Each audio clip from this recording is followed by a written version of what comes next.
Problema nyo rin ba sa mga lever nyo yung ganito, yung nauubos na yung pintura sa katagalan? Talaga nga namang napakasama tignan dahil ang pangit na ng ganyang lever. Ngunit subalit datapwat, meron akong remedyo dyan. Buburahin natin yung buwaka ng pinturang yan gamit itong Kahix na paint remover na aking napanood sa mga online at bumubula agad pagka-spray mo. Ngayon ay susubukan natin kung talagang uubra, kung bubula ba. At yan, talagang bumula nga siya.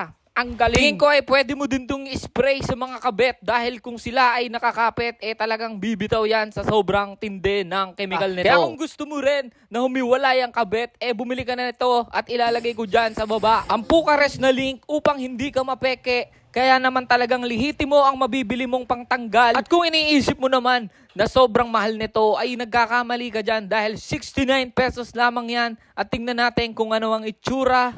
Ayan ang itsura ng ating lever. Mukhang hindi bumagay. Pucares na yan.